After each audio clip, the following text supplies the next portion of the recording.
My name is Jamie Mullin, and I've been working at the Sea Life Center for 7 years. With Riggs and Dixon, I'll start with Dixon first. He came to our stranding program. It's called our Wildlife Response Program at the Alaska Sea Life Center. He was very, very sick, and we nursed him back to health, and he made a great recovery.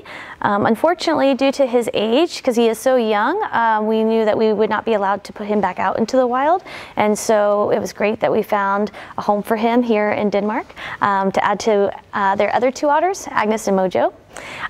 With Riggs, he came in November 2018. He was very young. He was less than a month old, and he was abandoned.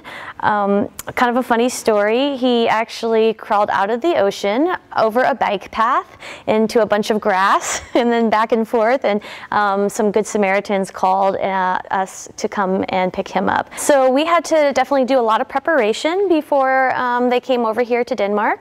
And so one of the things we did is we wanted to prepare them for everything that they were going to encounter on the transport. We had to desensitize them to being in a kennel because that's where they were while they were on the plane. Denmark is 10 hours ahead of Alaska, and we did not want them to be on our time zone and then come here and be very tired. So we actually changed our lighting schedule where they were housed, and so we started doing the lighting schedule according to Denmark time zone, and we also fed them every 4 hours to prepare for, once again, being on Denmark's schedule. It's actually been a very easy transition, which is awesome. It's probably one of our easiest yet. And so first off, what we did is we kept them in a particular pool, the two of them together, so that they can get used to the new area, the new surroundings. Agnes and Mojo were in other pools right next to them, so they constantly were able to smell the other otters. And then after about a week, we actually did introductions to Agnes and Mojo, and that just went so great. They were so interested in each other, and it's been really fun because it's been a few days now since that happened, and it's just been really fun to watch them and see who pairs up with who, and who's snuggling next to who at night. So it's really interesting to see how they've paired up and how they play and interact with each other. I'm really excited that they're here with Agnes and Mojo because I know it's such a great home for all of them.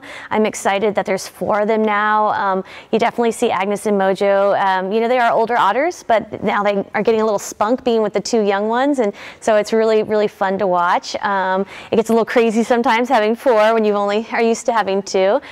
So I am a little sad because I do love those guys, but I always knew that they would have to go somewhere else, and so I'm really happy they're at a great home. It's, I think, a wonderful opportunity to bring a species that normally would not be here. There's only a few in Europe, and so I think it's a really special opportunity for people who come and visit and people who live here to see an animal they may never see unless they travel to the United States. So it's pretty exciting.